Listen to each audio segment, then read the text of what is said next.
दिवसापासून एक विषय त्यावर चर्चा करण्यासाठी देवाचा आत्मा मला प्रवृत्त करत आहे, परंतु बरेच विषय कठीण असतात आणि माझी स्ट्रगल ही आहे की त्या कठीण गोष्टी आपल्या समोर सोप्या भाषेत मांडणं आणि केवळ पवित्र आत्माच त्या गोष्टी समजण्यासाठी आपल्याला सहायता करू शकतो. जे आपण इथे बसलेले आहात आणि जे ऑनलाईन पण बरेच जण संदेश ऐकतात, बघतात आणि काही जणांनी रिक्वेस्ट केली की तुमचे रविवारचे संदेश तुम्ही रेकॉर्ड करत जा आणि YouTube वरती टाका. तर ते काम करणं सोपं नाही. व्हिडिओ एडिट करावा लागतो, अपलोड करावा लागतो, तास त्याला द्यावा लागतात आणि मग तो एक व्हिडिओ YouTube वरती जातो. परंतु देवाचं वचन प्रसार करण्यासाठी ते एक प्रयत्न आम्ही करत आहोत. सो ख्रिस्तामध्ये आल्याचा काय फायदा असतो? प्रभूमध्ये आल्यानंतर आपलं जीवन कसं असलं पाहिजे आणि काय केल्याने आपण देवाच्या राज्यामध्ये आपली वाढ होऊ शकते, हा विषय अत्यंत महत्वाचा आहे. आणि देवाच्या वचनातून बऱ्याच गोष्टी आहेत सांगण्याच्या, बरेचसे अँगल आहे ज्याच्यातून आपण देवाचं वचन शिकू शकतो. उदाहरणार्थ देवाचं वचन आपण केवळ स्तोत्र संहिता आणि नीतिसूत्रे वाचून पण शिकू शकतो. त्याच्यामध्ये केवळ आपल्याला बोध करणाऱ्या गोष्टी भेटतील, त्यामध्ये आपल्याला केवळ उत्साहित करणारे स्तोत्र आपल्याला भेटतील, गीत गाण्यासाठी आपल्याला बरंचसं प्रोत्साहन मिळेल. परत आपण नव्या करारामध्ये पाहतो अनेक जण नव्या करारातून येशूच्या सेवेतून केवळ दुष्ट आत्म्याला काढणं, आरोग्य बरं करणं आणि लोकांना छुटकारा देणं, चिन्ह आणि चमत्कार करणं, केवळ ह्याच गोष्टी प्रचार करतात. काही वेळेस आपण देवाच्या वचनातून केवळ एक इतिहास पाहू शकतो, जुना करार. बऱ्याच लोकांना जुना करार कळत नाही म्हणून ते कधीच वाचत नाही. प्रकटीकरणचं पुस्तक आजपर्यंत बऱ्याच लोकांनी उघडलेलं पण नाही, कारण की ते कळत नाही. दानियलचं पुस्तक कळत नाही. जुन्या करारातले लेवीय, गणना या गोष्टी वाचल्यानंतर आपल्याला कळत नाही. आणि मी पण ज्यावेळेस बायबल कॉलेजला गेलो आणि त्यावेळेस हे वचन वाचायचो, तर मला वाटायचं की हे वचन काय आहे देवाच्या पुस्तकात, त्याचा काहीच उपयोग नाही. एक एक तपशील, एक एक डिटेल, प्रत्येक नाव, ते नाव पाठ पण होत नाही, ते नाव लक्षात पण राहत नाही, आपल्याला उच्चारता पण येत नाही, है ना? किती कठीण नाव आहे. सो त्याचा उद्देश काय? पण जसं मी देवाच्या वचनात वाढत गेलो आणि मग मला कळत गेलं की बायबल मध्ये एक पण वचन हे विनाकारण लिहिलेलं नाही. बायबल मधलं एक पण वचन हे अतिरिक्त वचन नाही, किंवा बायबल मध्ये असं कुठलंही वचन नाही जे लिहिलं गेलं नव्हतं पाहिजे. म्हणून त्याच्या वचनात आपण काही अधिक करू शकत नाही आणि वजा पण करू शकत नाही. देवाच्या वचनातून आपण काही आपले विचार त्याच्यामध्ये टाकू शकत नाही आणि देवाच्या विचारातून काहीतरी काढू शकत नाही. सो एक कठीण विषय आजपासून मी सुरू करणार आहे. माहित नाही किती दिवस आपण स्टडी करू, परंतु देवाच्या आत्म्याने कन्फर्म केले की हा विषय आता फार महत्वाचा आहे. किती लोक तयार आहेत? विषयाचं नाव आहे ब्रेकिंग द कर्स, शाप तोडणे. आपल्या शेजाऱ्याच्या हातात हात घ्या आणि म्हणू शाप तोड़ने, शाप तोड़ने, शापों को तोड़ना, शापों को तोड़ना. ओके. ब्रेकिंग द कर्स. यशाया अध्याय 42 वचन 22 ते 23 आपण वाचू. यशाया अध्याय 42 वचन 22 ते 23. टायटल काय आहे? शीर्षक शापांना तोडणे. यशाया अध्याय 42 वचन 22 आणि 23 आपण वाचतोय. पण हे लोक लुटलेले आणि लुबाडलेले आहेत, ते सर्व खड्ड्यामध्ये सापळ्यात पडलेले आहेत. यस. तुरुंगात कैदी झाले आहेत, ते सर्व लूट असे झाले आहेत. त्यांना सोडणारा कोणी नाही आणि त्यांना परत माघारी म्हणणारा कोणी नाही. यस. 23. तुमच्यातील याकडे कोण कान देईल? भविष्यात कोण कान घेऊन ऐकेल आणि श्रवण करेल? सो इस्रायलचा हा इतिहास आहे. देवाची लोक, इस्रायली लोक यशयाच्या सेवकाईमध्ये, यशया जो आहे तो एक देवाचा संदेश काय, यशया हा त्याच्या निडरपणे बोलणारा, पूर्णपणे देवाचं वचन जसं आहे तसं सांगणारा. मग तो समोर राजा पाहत नव्हता, याजक पाहत नव्हता, सुभेदार पाहत नव्हता, त्या काळातले ऑफिसर, शताधिपती कुणालाच तो जुमानीत नव्हता. देवाचं वचन जसं आहे तसं तो सांगायचा. आणि यशया देवाच्या लोकांबद्दल एक खंत त्या ठिकाणी निर्माण करीत आहे. यशया सांगतो की तरी हे लुटलेले, नादविलेले लोक आहेत, ते सर्व गर्तांच्या पाशात सापडले आहेत, कारागृहात कोंडलेले आहेत, ते भक्ष्य झाले आहेत, त्यांना सोडवणारा कोणी नाही, ते लूट झाले आहे. इस्रायलची परिस्थिती कशी होती? जेलमध्ये असणाऱ्या कैद्यांसारखी, ज्यांच्या घरी चोरी झालेली आहे, लूटमार झालेली आहे, अशा प्रकारच्या लोकांसारखी. आणि जणू काही त्या लोकांकडून सगळं काही काढून घेतलेलं आहे, त्यांच्याकडे आता काहीच उरलं नाही, अशा प्रकारची परिस्थिती इस्रायलमध्ये झाली होती.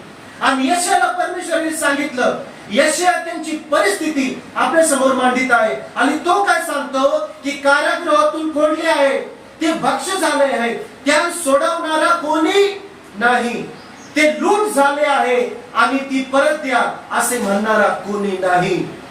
म्हणजे त्यांनी त्यांची परिस्थिती स्वीकार केली होती की आम्ही आता लुटलेलो आहोत, आम्ही आता कोंडलेलो आहोत, आता आमचं जीवन अशाच प्रकारे आम्ही जगणार आहोत. आणि त्यांना परत करा, त्यांना पुनर्स्थापित करा, त्यांना वापस देवाकडे घेऊन या असं म्हणणारा कोणी नाही. याकडे तुमच्यातील कोण कान देईल, यापुढे कोण लक्ष देऊन हे ऐकेल. आणि यशया या ठिकाणी देवाचा संदेश म्हणून त्या लोकांना परत आणण्यासाठी कळकळ करीत आहे. म्हणून मंडळीचं मुख्य काम लोकांना एंटरटेन करणे नाही, पालकाचं मुख्य काम लोकांसमोर झुकणं, त्यांची सेवा करणं, त्यांचं रोगराई, त्यांच्यासाठी प्रार्थना करणे नाही. पालकाचं मुख्य काम, मंडळीचं मुख्य काम हे आहे की देवाचे लोक जे हरवलेले आहेत त्यांना परत घेऊन येणं. प्रत्येक पालकाचं काम, प्रत्येक देवाच्या दासाचं काम हे आहे की वचनाकडे देवाच्या हरवलेल्या लोकांना घेऊन येणं. आणि येशू म्हणाला की मी हरवलेले शोधण्यासाठी आणि पापी जनांना तारण्यासाठी आलेलो आहे. ज्यांच्याकडे सगळं आहे त्यांना देवाची काय गरज? ज्यांच्याकडे भरपूर पैसा आहे त्या धनवानांना देवाच्या राज्यात प्रवेश करणं फार कठीण आहे. तुमच्या जीवनात आणि माझ्या जीवनात जर कमतरता आहे, हे प्रथम चिन्ह आहे की मला देवाची गरज आहे. आपल्या जीवनातल्या कमतरता, आपल्या जीवनातल्या उणीवा, आपलं अपयशपणा ही एक चिन्ह आहे, इंडिकेटर आहे की मला देवाची गरज आहे. आणि यशया सांगतो, परंतु खंत काय माहितीये का, या लोकांना परत घेऊन या असं म्हणणारं कोणी नाही. म्हणून आपला देव हा परतीच आणणारा देव. Praise the Lord. आपला देव हा त्याने नेमलेल्या जीवनशैलीकडे परत घेऊन येणारा देव आहे. आपण किती जरी भटकलो, आपण किती जरी कोंडलेलो आहे, आपण कितीतरी कारागृहात कोंडलेलो आहे, आपण भक्ष्य झालेलो आहे शिकाऱ्यासमोर, तरी आपला परमेश्वर यशासारखे संदेश पाठवतो आणि आपल्याला त्याच्या वचनाकडे परत घेऊन येतो. म्हणून आजचा काळ हा मंडळांना संख्याने भरण्याचा काळ नाही. आजचा काळ हा मोठ्या मोठ्या चिन्ह चमत्कारामध्ये मागे पडण्याचा काळ नाही. आजचा काळ आहे देवाचे निवडलेल्या लोकांना देवाच्या राज्याकडे वापस घेऊन येणे. आणि हे काम कठीण आहे. मनोरंजन करणं सोपं आहे, एक्साइट करणं सोपं आहे, परंतु देवाच्या लोकांना त्याच्या वचनाकडे वापस घेऊन येणं कठीण आहे.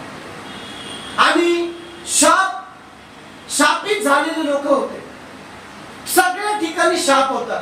आणखी वचन वाचूया आपण, नीतिसूत्रे 26:2.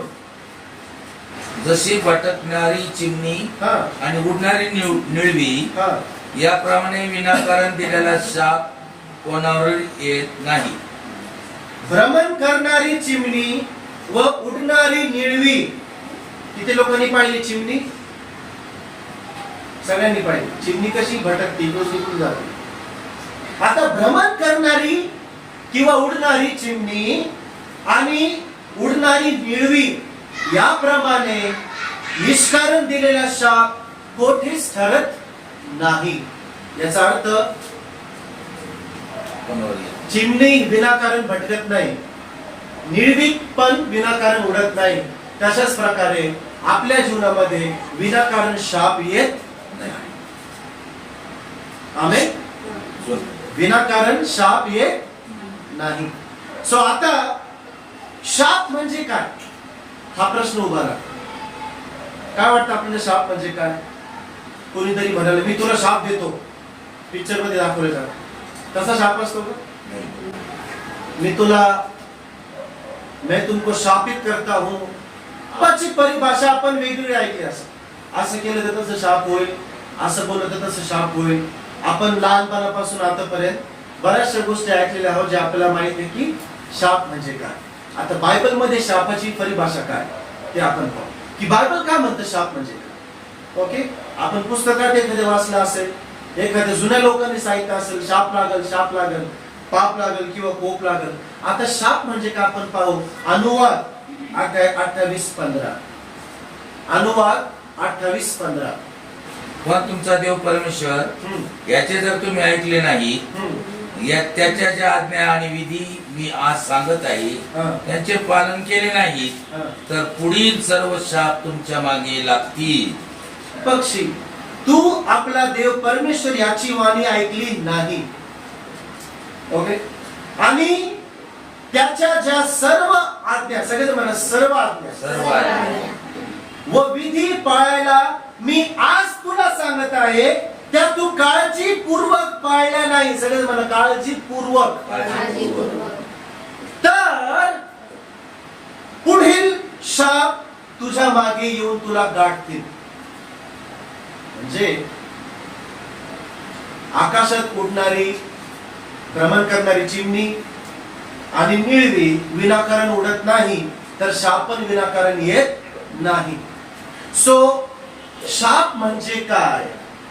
देवाचं वचन सांगतं देवाची वाणी न ऐकणे, त्याच्या सर्व आज्ञा आणि विधी न पाळणे, ज्या तो आपल्याला सांगत आहे, देवाच्या वचनाला काळजीपूर्वक त्याचं पालन न करणे, हे आपल्या जीवनात शापाचं खुले आमंत्रण ठरते. आमेन. क्लिअर लिहिलेलं भाषा, याला एक्सप्लेन करायची गरज नाही. देव म्हणतो की तू आपला देव परमेश्वर याची वाणी ऐकली नाही, म्हणजे देवाचं वचन ऐकलं नाही. त्याच्या ज्या सर्व आज्ञा, फक्त 10 आज्ञा नाही, सर्व आज्ञा. 10 आज्ञा फक्त ढाचा आहे, नमुना आहे. ओके, इस्रायल लोकांना हजारो आज्ञा होत्या. शबत दिवसासाठी 1500 आज्ञा होत्या. किती? 1500 नियम. त्याच्या व्यतिरिक्त होम बली, अन्न बली, वरंडणाचा सण, तंबूचा सण आणि आखाबिरी रोटीचा सण, किती प्रकारचे सण, किती प्रकारचे दिवस, कोणते कपडे घालायचे, कोणते कपडे नाही घालायचे, याचे सर्व नियम होते. काय खायचं, कोणत्या दिवशी काय नाही खायचं, हे त्यांचं जीवन पूर्णपणे खपत चाललेलं होतं. पण त्यांना ते पाळावं लागत होतं. आणि त्याच्यातून एक पण गोष्ट जर ते चुकले तर देवाचं वचन सांगतं जर माझं विधी पाळायला मी त्या तुला सांगितलेलं आहे त्या तर तू काळजीपूर्वक पाळल्या नाही, तर त्या ठिकाणी काय एक कंडिशन आहे. काय त्या ठिकाणी कंडिशन आहे, शर्त आहे की ह्या विधी जर तू पाळल्या नाही, माझी वाणी ऐकली नाही, माझं वचन काळजीपूर्वक त्याच्याकडे तू लक्ष दिलं नाही, तर म्हणजे एखादी गोष्ट जर मी केली नाही तर त्याचे परिणाम काय होतील, पुढील सर्व शाप तुझ्या मागे येऊन तुला गाठतील. तुझ्या मागे तुला येऊन काय करतील, गाठतील. म्हणजे शाप म्हणजे काय? शाप म्हणजे तुमच्या जीवनातल्या आशीर्वादाला शापाने येऊन गाठलेला. आमेन. शाप म्हणजे काय? देवाच्या विधी न पाळल्याने. कारण की देवाची इच्छा कधीच नव्हती की त्याने आपल्याला शाप द्यावा, म्हणून देव हा शाप देत नाही. हे सगळ्यांनी लक्षात ठेवा. देव कधी शाप देत नाही. शाप कुठून सुरू झाला? आज्ञा पाळल्या. आज्ञा न पाळल्या. पहिला व्यक्ती ज्याने त्याच्या जीवनात शाप आमंत्रित केला, पहिला मनुष्य आदम. देवाने त्याला आज्ञा दिली. देवाने त्याला सांगितलं की तू सगळं काही तुझं आहे.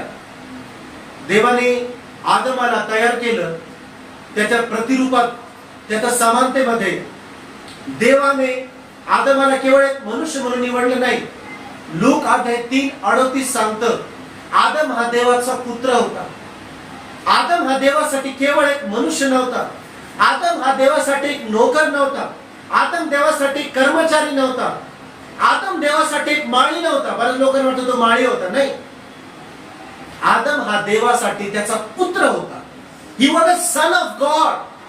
म्हणून देवाने मनुष्याला केवळ त्याचे गुलाम म्हणून बनवलेलं नाही, त्याचे दास म्हणून बनवलेलं नाही की तो सगळ्यांवरती शासन करेल, तो सगळ्यांना काठीने मारेल, असं करा तसं करा, आज्ञा देईल, हे करा ते करा. नाही, इनफॅक्ट पूर्वी देवाने आज्ञाच दिल्या नव्हत्या.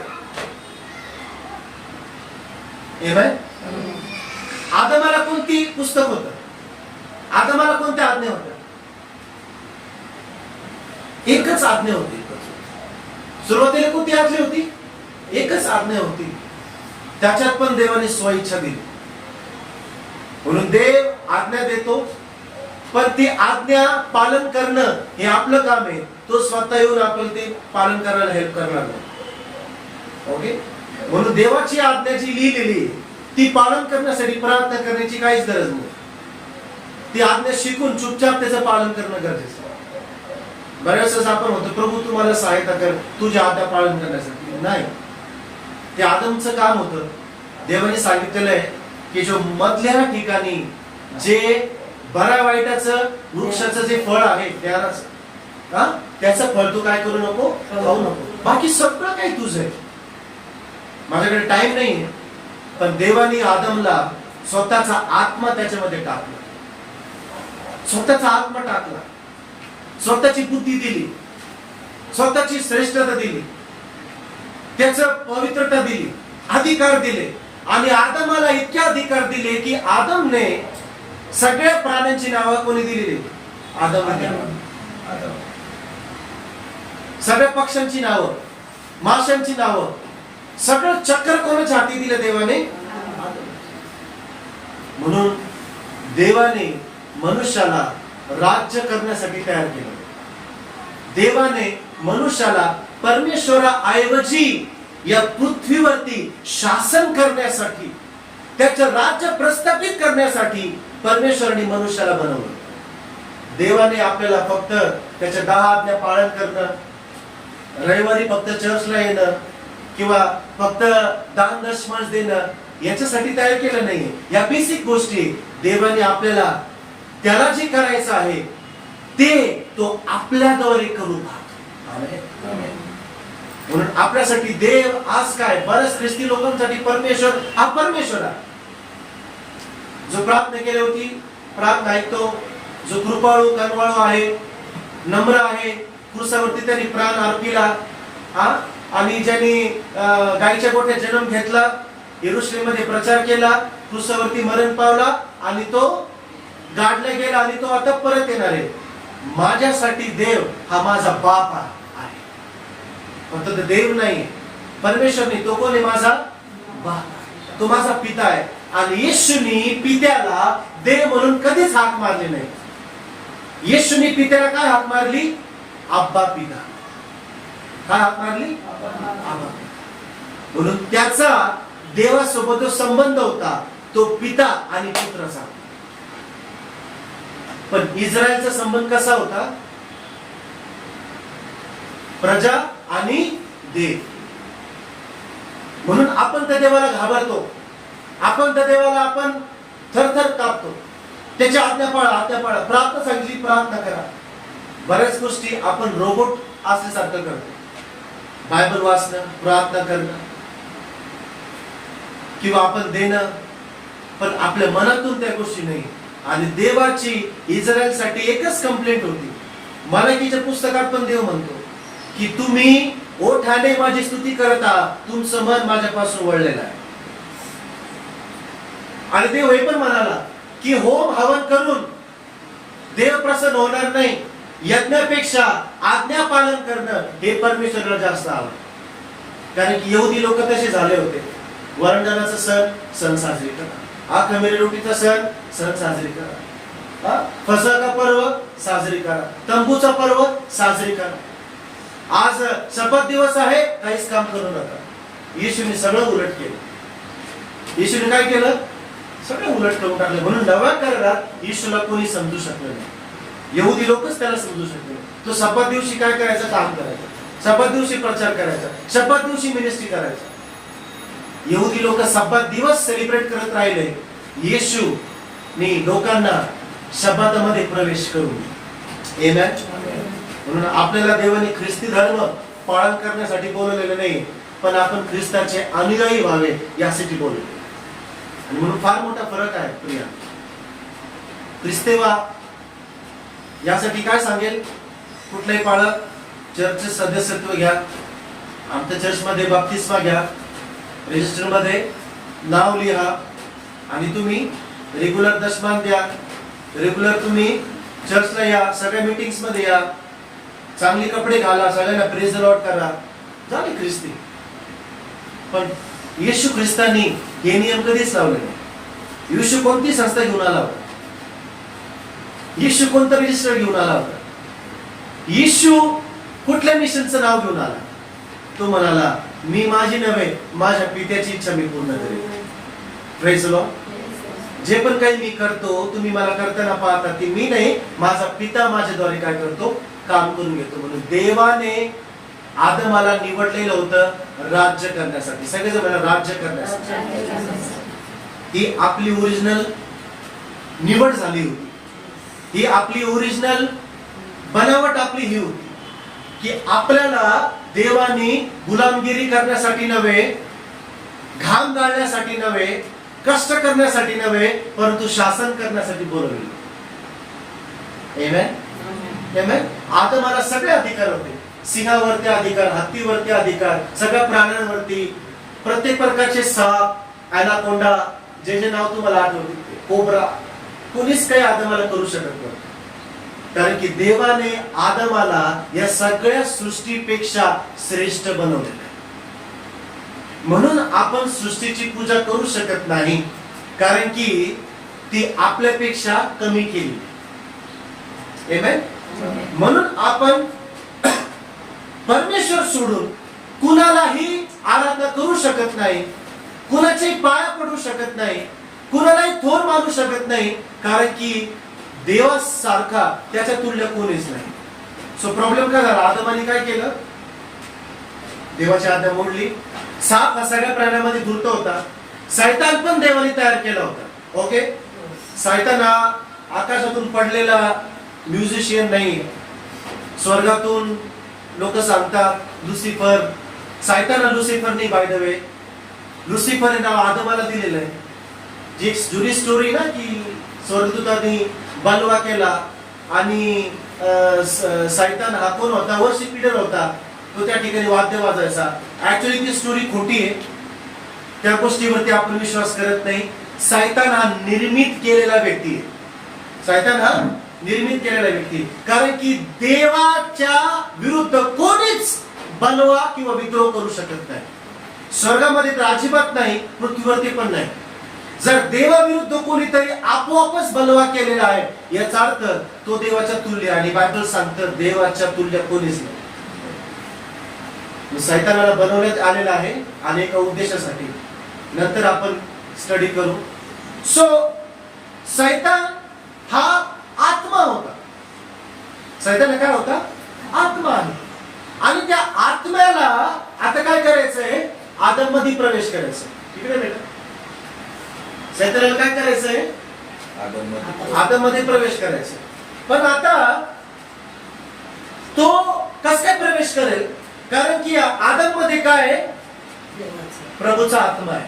बायबल सांगतं की देवाने मनुष्याला निर्माण केलं आणि देवाने त्याचा आत्मा फुंकला. ओके. तो शब्द आहे रुआख ग्रीक भाषेमध्ये. तिथून उर्दू शब्द आहे रूह, म्हणजे आत्मा. रुवा दिला, त्याच्या मध्ये देवाचा आत्मा आहे. आता हा व्यक्ती आदम जो आहे, हा देवाच्या प्रतिरूपात, देवाच्या समानतेमध्ये त्याला बनवलेलं आहे.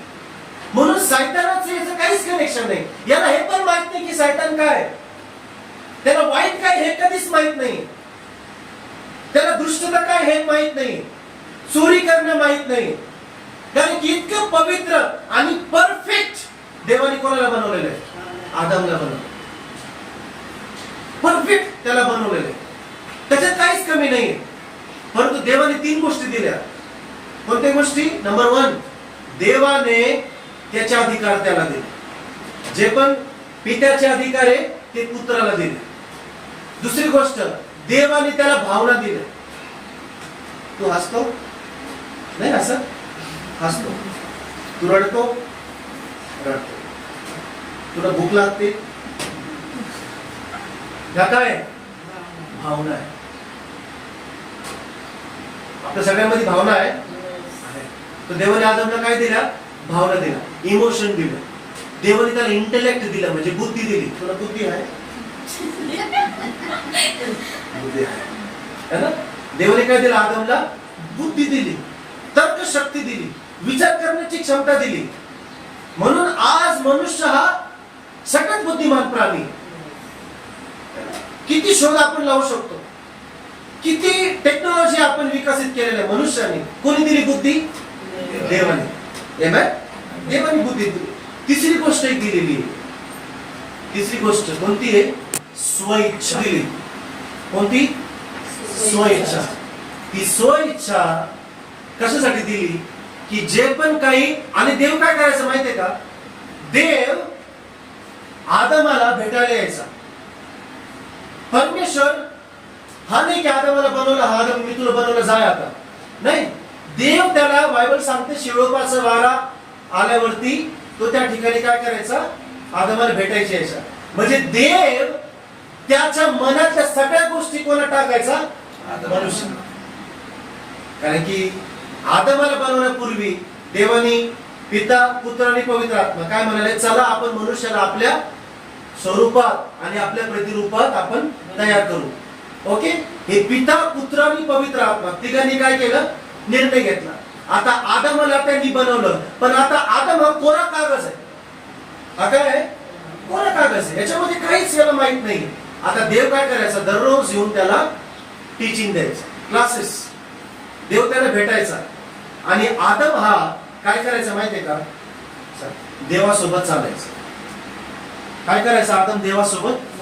काहीच नियम नव्हते, प्रार्थना नव्हती.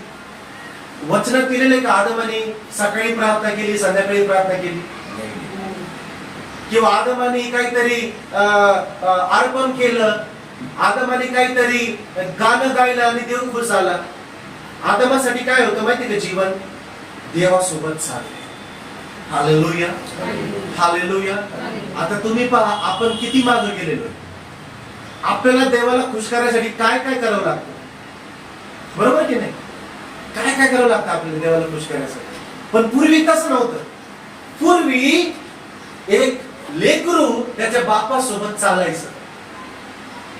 ते होतं आदमाचं जीवन, ते होतं ख्रिस्ती जीवन. देवासोबत चालले. आजचं जीवन काय? आज ही दुरी आहे, गॅप आहे मध्ये. आज मध्ये काय? गॅप आहे. हा गॅप कोणता? कधी निर्माण झाला? ज्या वेळेस, आता स्टोरी पुन्हा, हा आदम परफेक्ट मनुष्य आहे. कसं बनवला देवानी? परफेक्ट बनवला, एकदम परफेक्ट, काही कमी नाही. पण देवाने काय तयार केला? आता हा परफेक्ट आहे, पण याला परखणं गरजेचं आहे. याला काय गरजेचं आहे? आता परखणं गरजेचं आहे. कारण की मी याला सगळ्या गोष्टी दिलेल्या आहेत, सगळ्या गोष्टी त्याला दिलेल्या आहेत. मी माझं नाव त्याला दिलं, मी माझी आत्मा त्याला दिली, मी त्याला अधिकार दिले, मी त्याला शासन करायला परवानगी दिली. कारण की देव आत्मा आहे, परंतु आपण शरीर आहे.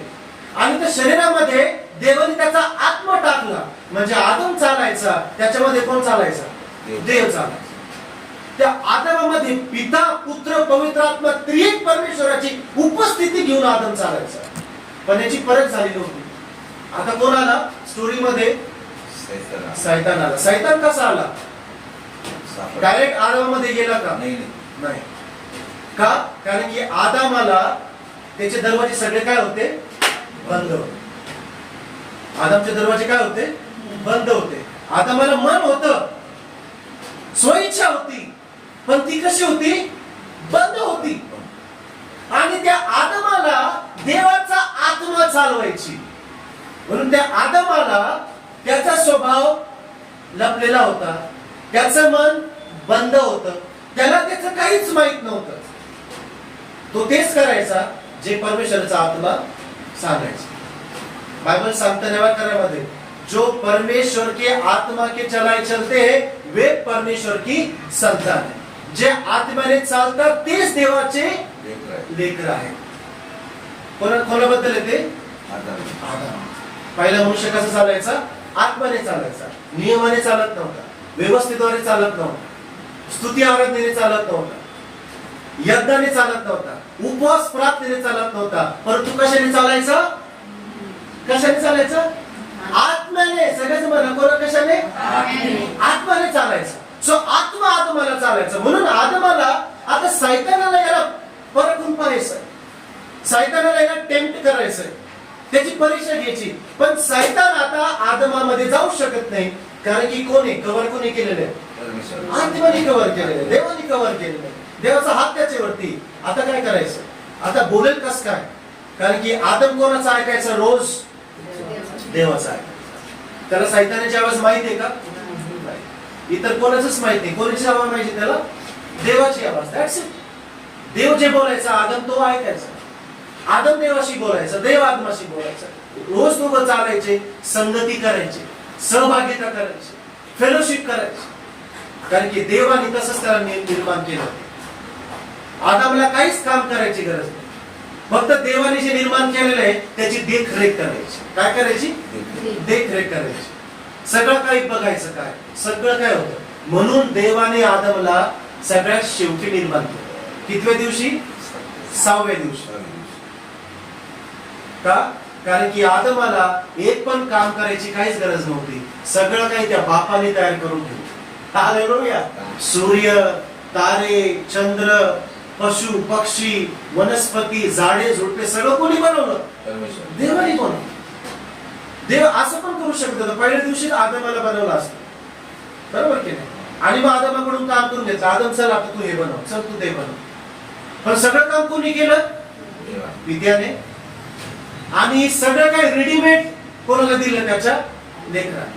आता आदमचं काम काय? फक्त ते चालवणं, त्याला नियंत्रण घेणं. कोणाच्या आधारावरती? त्याच्या पित्याच्या आधारावरती. आता सैतान आला आणि सैतान आता आदमाला त्याच्या शरीरात शिरू शकत नाही, त्याच्या मनात प्रवेश करू शकत नाही. म्हणून सैतानाने एक शरीर निवडलं. कोणतं शरीर निवडलं? जो सगळ्या प्राण्यांमध्ये सगळ्यात धूर्त होता, तो होता साप. हवा नाही? साप. काय निवडला? साप निवडला. हा सगळ्या प्राण्यात धूर्त होता आणि तो परमेश्वराने तसा बनवला. ओके. म्हणून सैतानाने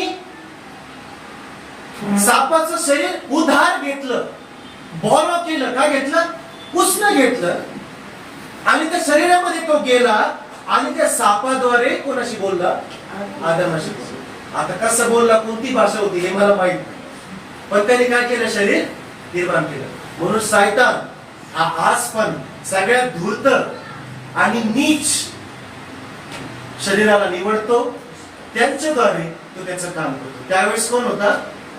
साप होता.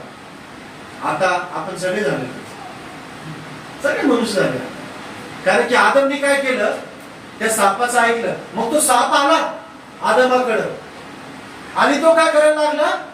आदमशी बोलायला लागला की आदम, तुला परमेश्वराने सांगितलं का रे की त्या झाडाचं फळ खाऊ नको? आदम काय म्हणाला? हो हो हो, देवाने मला कसं सांगितलं. मग सैतान त्याचं काम करत आहे. मग आदमाने काय दिले? सैतानाला त्याचे कान दिले. मग आदम का सांगायला लागला, अरे तुला माहिती का सांगितलं देवानी ते फळ खाऊ नको, कारण की जर ते फळ तू खाल्लं ना काय होणार आहे, तू देवासारखा होशील. शैतानाने काय केली, भुरळ घातली. काय शब्द येतो, भुरळ घातली.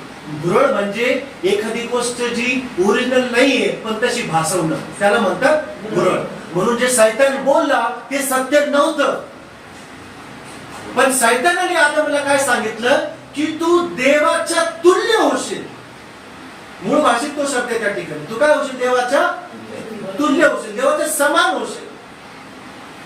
म्हणून आदमाला क्षणभरापुरती भुरळ घातली, पण आदम हे विसरला की त्याला बनवण्यापूर्वी देव काय म्हटला होता, चला आपण मनुष्याला आपल्या समानते, सगळे म्हणा समानते, आणि आपल्या प्रतिरूपात आपण निर्माण करू. ऍक्च्युली आदम हा ऑलरेडी देवाच्या समानतेमध्ये होता. आदम हा पूर्वीपासूनच देवाच्या समानतेत होता, परंतु तो देवाच्या तुल्य नव्हता. देव हा देव आहे. किती जणांना कळतंय, सगळ्यांना कळतंय. देव हा देव आहे, तो त्याच्या जागी आहे. म्हणून स्वतः लिहिलेलं आहे की तू मनुष्याला किंचित कमी केलेलं आहे.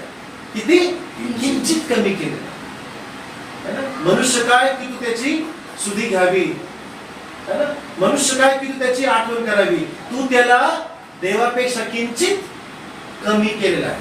म्हणजे आदम हा फक्त किंचित काय होता, कमी होता, देवाच्या इक्वल नव्हता. कधीच आपण देवाच्या इक्वल होऊ शकणार नाही, परंतु त्याने त्याच्या सारखेपणा दिलेला. किती जणांना कळतंय, त्याचा सारखेपणा देवाला आदमाला दिला होता. आता शैतानाने येऊन आदमाला काय सांगितलं की अरे तू जर हे फळ खाल्लं ना तर तू देवापेक्षा किंचित कमी आहे. कशाला किंचित कमी राहतो, देवासारखा होऊन जा. मनामध्ये काय निर्माण केलं, प्राईड, घमंड. आणि मग आदमाने काय केलं, ठीक आहे गोष्ट खरी, तुझे बोला ते बरोबर आहे, आता चला आपण काय करू, ते फळ खाऊ. आदम म्हणजे फक्त आदम नाही, हवा आणि दोघं पण इक्वली रिस्पॉन्सिबल. ओके. मग काय केलं, स्त्री पुरुष, पहिल्या पुरुषाने काय केलं, ते फळ खाल्लं आणि देवाची आज्ञा. आता ते फळ खाल्ल्याने काय झालं माहिती का, आदमाचा मनुष्य स्वभाव, त्याला आपण म्हणतो आदमाचा स्वभाव, तो बाहेर आला आणि देवाचा आत्मा हा खाली दबला. ओके. मी फार सोप्या भाषेत एक्सप्लेन करतो. फळ खाल्ल्याने आज्ञा तोडली, देवाचं ऐकलं नाही, त्याच्याने काय झालं, बायबल सांगतं त्यावेळेस मनुष्याचे डोळे उघडले. Eyes of man be open. मग आदमाचे काय उघडले, मग आदमाला कळलं की मी काय आहे, नग्न आहे. आदम आम्हाला कळलं मी काय नग्न. पहिला कोणते कपडे घातलेले होते, नाही, कपडेच नव्हते घातलेले सुरुवातीला. पहिला कोणते कपडे घातलेले होते, नग्नच होते. पण त्यांना कळालं की आम्ही नग्न आहे. का, आता ते स्वतःला शारीरिक डोळ्याने पाहू लागले. पूर्वी कोणते कपडे होते माहितीये का, धार्मिक त्याची वस्त्र. कोणते कपडे होते पूर्वी, धार्मिक, देवाच्या महिमेने ते कव्हर केलेले होते. म्हणून ते नग्न होते हे त्यांना काहीच कळतच नव्हतं, कारण की ते डोळे त्यांचे काय होते, जसं लहान लेकराला काहीच कळत, त्याने कपडे घातले का नाही घातले. मोठं झाल्यावर कळतं, शेम. आदमाला हवेला काहीच माहित नव्हतं. ज्यावेळेस फळ खाल्लं त्यावेळी त्यांचे डोळे उघडले आणि मग त्यांना कळले की आपण काय आहोत, नग्न आहोत. आणि ते काय केलं त्यांनी, मग ते जाऊन झाडामागे, कुठे लपले, झाडामागे. देव आला ठरलेल्या वेळेप्रमाणे आणि देव हाक मारायला लागला की आदाम, आदामा तू कोठे आहे, आदाम तू कोठे आहे. सुरुवातीपासून प्रियांनो देव मनुष्याला शोधत आहे. मनुष्य देवाला शोधू शकत नाही. सुरुवातीपासून बायबलचा परमेश्वर यहोवा जुन्या करारामध्ये त्याचं नाव, नव्या करारात येशू ख्रिस्त हा मनुष्याला शोधत त्याच्याकडे आलेला. आणि आता परमेश्वर मनुष्याला शोधू लागला. आदम आदम तू कोठे आहे? आदमाचं उत्तर काय होतं? प्रभू मी निर्वस्त्र आहे. त्याने काय केलं? स्वतःला पहिलं पण देव त्याला भेटायचा, रोज भेटायचा. आदम आम्हाला रोज भेटायचा. पहिले त्याला कधीच कळालं नाही, त्याला कधीच माहित नव्हतं की मी काय आहे? निर्वस्त्र आहे. तुम्हाला माहिती त्या आज्ञा तोडल्याने किती मोठं काम केलं, किती मोठं काम केलं. आता काय झालं? मग देव आला आणि देव सांगितलं की तुला कोणी सांगितलं की तू लग्न आहे? मग पुढची स्टोरी तुम्हाला माहिती आहे. मग तो दोष द्यायला लागला कोणाला? हवेला. जी स्त्री तू मला दिली होती तिने मला सांगितलं. जी स्त्री तू मला दिली होती तिने मला हे फळ खायला दिलं.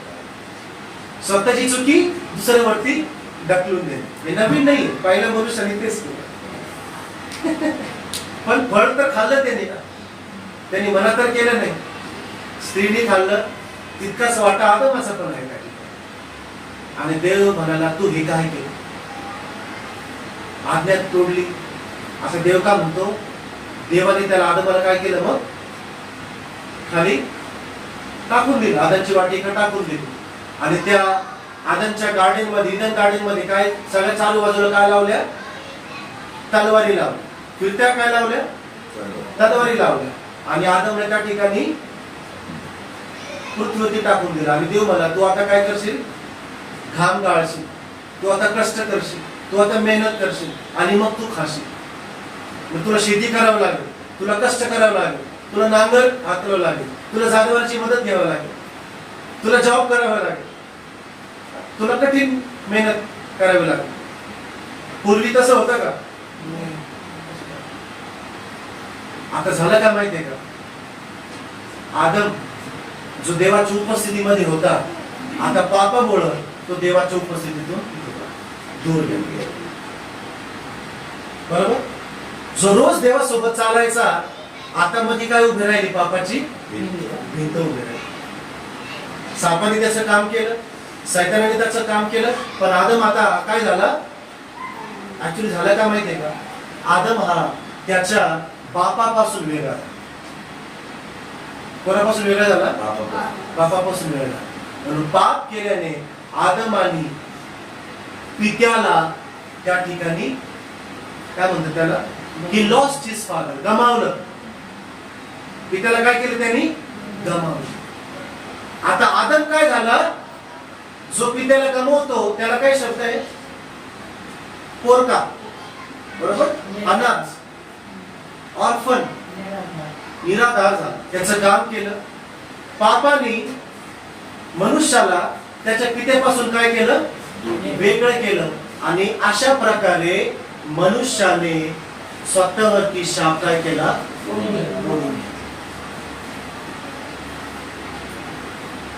आज पण देवाने आपल्याला स्वइच्छा दिली. देवाचं वचन आपल्याकडे येतं, आपण ते पालन करतो का नाही करतो हा कोणाचा निर्णय असणार आहे? आपला निर्णय. आता आपण काय करतो माहितीये का? आपण काय करतो? आपल्या चुकांचं खापर सैतानावरती फोडतो.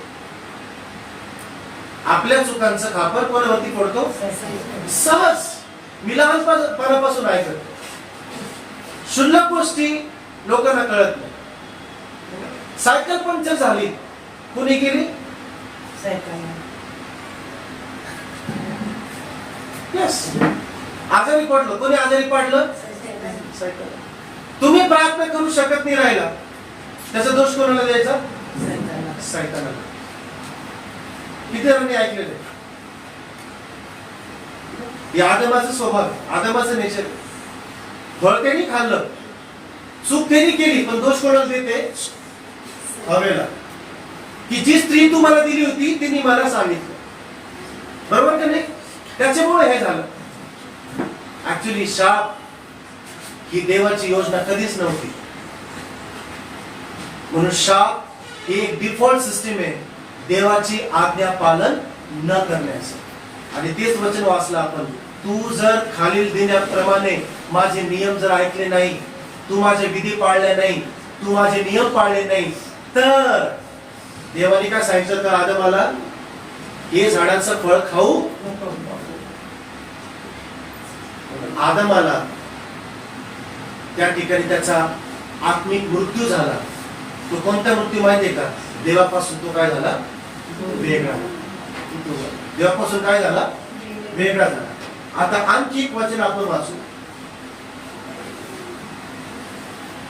आणखी एक वचन वाचू. शाप म्हणजे काय कळालं? यस. शाप म्हणजे देवापासून काय होणे? वेगळं होणे. तो शाप आहे. ऑलराईट. कोणी बोलल्याने शाप लागणार नाही. हॅलो, कोणी म्हणणारी शाप, मी तुला शापित करतो, मी तुला शाप देतो, नाही, काही फरक पडणार नाही. कोणी तुम्हाला लिंबू मिरची केली, करणी केली, या सगळ्या गोष्टी डोक्यातून काढून टाका. Praise the Lord. ओके, त्याच्याने शाप लागणार नाही. जर तुम्ही देवात आहात तर तुम्हाला कुठलीही बाधा होणार नाही. ओके. शाप म्हणजे काय? शाप म्हणजे देवापासून अलगाव. श्राप म्हणजे देवाच्या उपस्थितीतून दूर जाणे. तो शाप आहे आपल्यासाठी. म्हणून आदम हा शापित व्यक्ती झाला. परंतु आता शेवटचा आदम म्हणजे कोण? येशू ख्रिस्त. शेवटचा आदम कोण? येशू ख्रिस्त.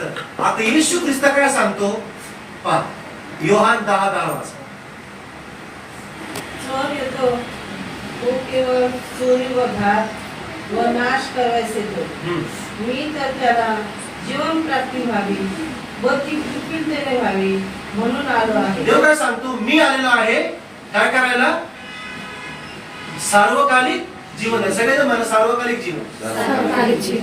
आता जे सार्वकालिक जीवन आदमाने हिरावून बसला, जे जीवन आदमाकडे नव्हतं, आता येशू ख्रिस्त पुन्हा ते जीवन घेऊन कोणाकडे आला? मनुष्याकडे आला. 2000 वर्षापूर्वी तो मनुष्यामध्ये आला, मनुष्यामध्ये राहिला आणि तो आला म्हटला की I have come that they may have life and that they may have it more abundantly. मी आलेलो आहे की त्यांना जीवन मिळावं आणि सार्वकालिक जीवन मिळावं. मोर अबंडंटली म्हणजे जे जीवन या मनुष्याने हिरावून बसला होता ते जीवन घेऊन येशू ख्रिस्त वापस आलेला आहे. म्हणजे क्रूसावरती येशू ख्रिस्तानी पापाची जी भिंत होती ती काय केली? आता बाजूला केली. आता कळतं येशू ख्रिस्त का मरण पावला? येशू ख्रिस्त का मरण पावला? कारण की पिता आणि मनुष्य याच्यामध्ये काय निर्माण झाली?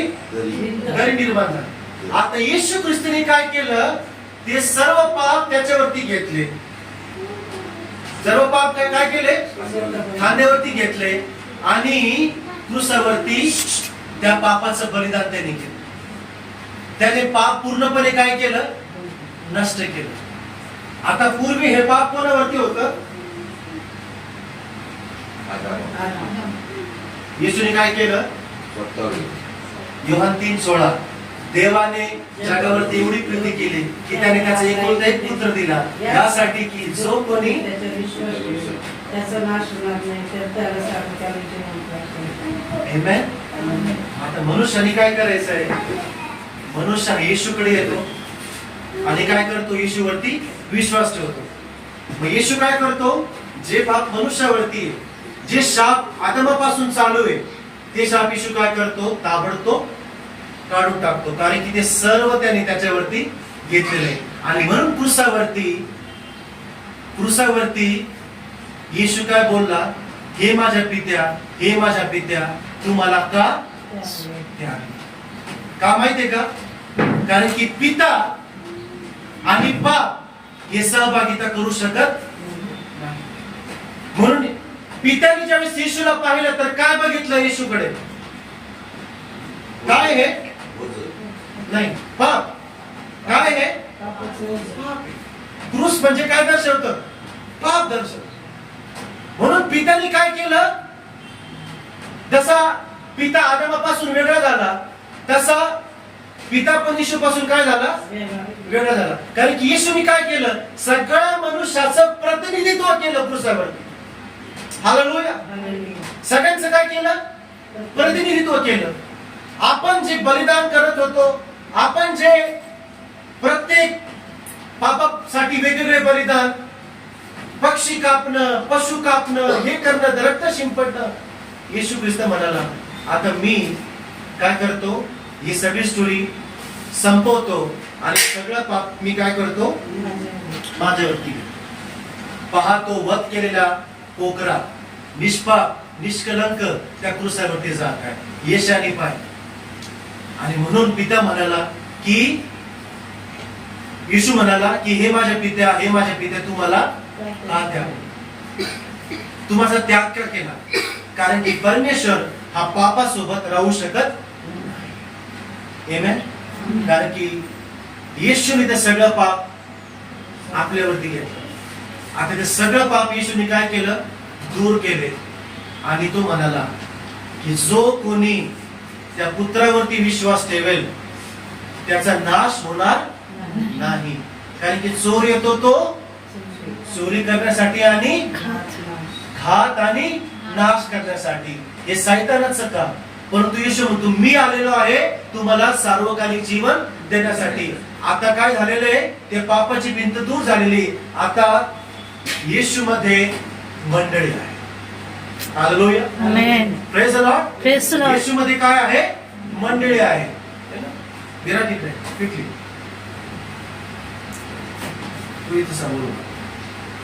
उदाहरणार्थ मी, पिता, हा येशू आणि ही मंडळी म्हणजे मनुष्य. ओके, पिता, मंडळी आणि मनुष्य. आता येशू ख्रिस्त काय म्हणाला की मी आणि माझा पिता कोण आहे, एक आहे. सो येशू कोणामध्ये, पित्यामध्ये. येशू कोणात आहे, पित्यामध्ये. ओके, येशू कोणात आहे, पित्यामध्ये.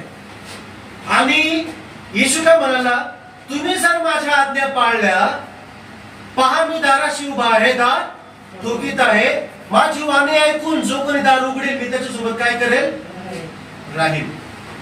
बायबल सांगतं की त्याने आपल्याला स्वर्गीय स्थानामध्ये बसवलेलं आहे.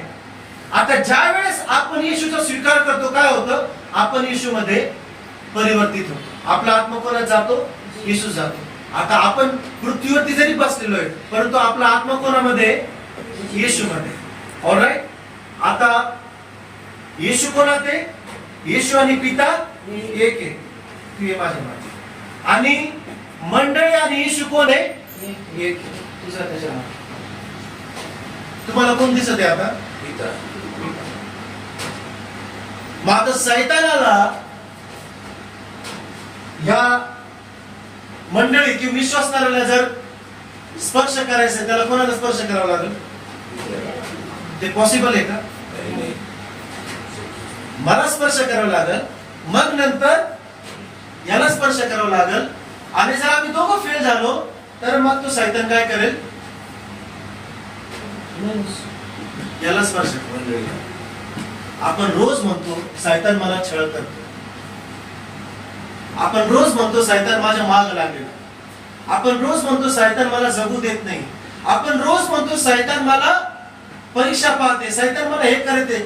सकाळपासून संध्याकाळपर्यंत मी काही लोकांकडे सैतानाचं नाव, देवाचं नाव नाही, सैतानाचं नाव ऐकतो. याचा अर्थ तुम्ही काय सांगते माहितीये का, मी पिता नाहीये आणि येशू पण नाहीये, म्हणून सैतानासाठी तुम्ही खुलं भक्ष आहे. कारण की सैतानाला जर मला स्पर्श, विराटला स्पर्श करायचा आहे तर त्याला कोणाला हटावं लागेल, पित्याला हटावं लागेल, पुत्राला हटावं लागेल. आणि मग सैतान काय करेल याला. बायबल सांगतो की मंडळीच्या पायाखाली सैतानाला तुडवलेला. Praise the Lord. हालेलुया. त्याने सगळे अधिकार येशू सांगतो पित्याने मला दिलेले आहे आणि मी मंडळीला शिरोमणी बनवलेला आहे. ख्रिस्त सांगतो मी माझी मंडळी बांधील, मी माझी मंडळी रचील आणि अधोलोकाचे फाटक त्याच्यावरती प्रबळ होणार नाही. म्हणजे ही जर खरी मंडळी, तर त्या खऱ्या मंडळीला शैतान अजिबात स्पर्श करू शकतो. आमेन. जर हा व्यक्ती खरोखर ख्रिस्तात आहे, तर एक एक करून त्याचं जीवन हे शापमुक्त होत जाईल आणि तो पित्यामध्ये आणि पिता पुत्रामध्ये आहे आणि त्याच्यामध्ये पिता पण राहील आणि पुत्र पण राहील. की जरा मग कळलं एक्सप्लेनेशन.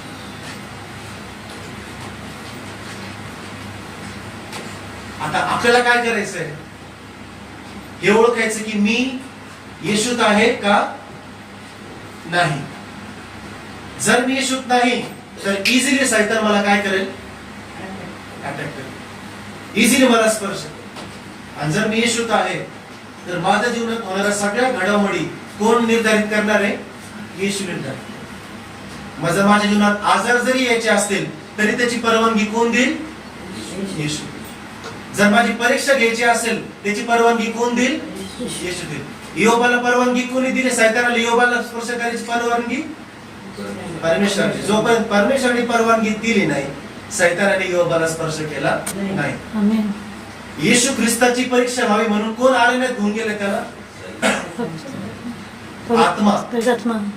कोण घेऊन गेला, पवित्र आत्मा. उपवास झाल्यावरती बायबल मध्ये लिहिलेलं आहे, पवित्र आत्मा येशू ख्रिस्ताला अरण्यात घेऊन गेला, जेणेकरून शैतानाद्वारे त्याची परीक्षा व्हावी. परत पित्याने स्वतः, आत्म्याने स्वतः येशू ख्रिस्ताला, शैतान जो परीक्षक आहे, तो त्या कामासाठी नेमलेला आहे. कारण की जोपर्यंत पुत्र हा परीक्षा लिहित नाही, तोपर्यंत तो पिता त्याला जिम्मेदारी देणार नाही. हालेलुया. म्हणून आज आपल्या जीवनामध्ये अडचणी, आर्थिक परिस्थिती, आजार, विकार, प्रेशर काय येतं, कारण की आपली परीक्षा व्हावी. आणि जर आपण खरोखर पुत्र आहोत, आपण टिकू. जर नसेल, तर आपण देवाला सोडून टाटा बाय बाय करू. चर्चला टाटा बाय बाय, देवाला टाटा बाय बाय, प्रार्थनेला टाटा बाय बाय, उपवास प्रार्थनेला टाटा बाय बाय, आणि आपण काय होऊन जाऊ. मग तुम्ही 100 वेळेस जरी बाप्तिस्मा घेतला, पण तुम्ही देवात कधी आला नाही, काहीच फायदा नाही. यस. आमेन. मी जर तुम्हाला यार्देन मध्ये जाऊन बाप्तिस्मा दिला, तरी काही फायदा नाही, जर तुम्ही ख्रिस्तामध्ये कधी आला नाही. किती जणांना कळतं. हालेलुया. आमेन. काय केलं पित्याने, आत्म्याला सांगितलं, आत्मा ठीक आहे, कारण की येशू हा 100% मनुष्य होता. त्या मनुष्याचं परिपक्वता टेस्ट करणं गरजेचं आहे. त्या मनुष्य परिपक्व आहे की नाही पाहणं गरजेचं आहे. म्हणून आत्मा त्याला घेऊन गेला, शैतानाच्या हातात दिलं, आणि शैतान मग त्याला 3 भागामध्ये त्याची परीक्षा घेतली. पेत्र येशू सोबत होता. येशू पेत्राला म्हणाला, पेत्रा, शैतानाने मला तुला मागितलेलं आहे. काय म्हणाला येशू, शैतानाने मला तुला मागितलेलं आहे, मी थोड्या वेळासाठी तुला त्याच्या हातात देतो. I am going to give him so that he will swift you. तो काय करेल, तुला हलवून पाहिजे थोडासा. म्हणजे पेत्राला स्पर्श करण्यापूर्वी शैतानाने कोणाची परीक्षा घेतली, येशूची. आणि मग येशू म्हणाला, पेत्रा, मी तुला, तुम्ही जर खरोखर विश्वासी आहात, तुमच्या जीवनात शैतान काहीच करू शकत नाही. जे पण काय होईल ते परमेश्वर करेल. किती जणांना कळाल. शैतान त्याच वेळेस आपल्याला स्पर्श करेल, ज्यावेळेस आपण देवात नाही, आपण पित्यात नाही, आपण येशूत नाहीये, आपण कशातच नाही. म्हणून येशू ख्रिस्ताने सांगितलं की जसं मी आणि माझा पिता एक आहे, तसं तुम्ही आणि मी एक व्हा.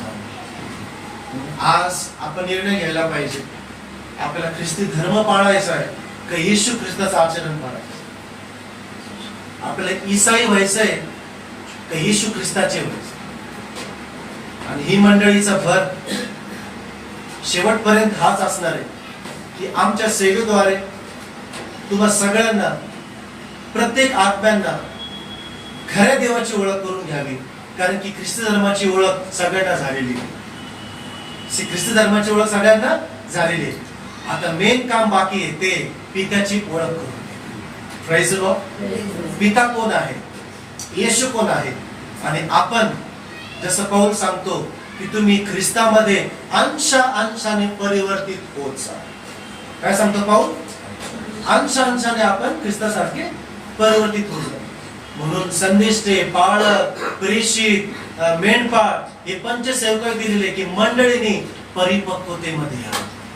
आपण परफेक्ट ख्रिस्ती असू शकतो, पण देवाच्या राज्यात आपण सगळ्यात मूर्ख असू शकतो जर आपण ख्रिस्तात नाही. म्हणून ख्रिस्ती धर्म नाही, आपण येशू ख्रिस्त व्यक्तीला आपण फॉलो करणार आहे. आमेन. या आपण आपले डोळे बंद करू, आपल्या जागेवरती उभं राहू.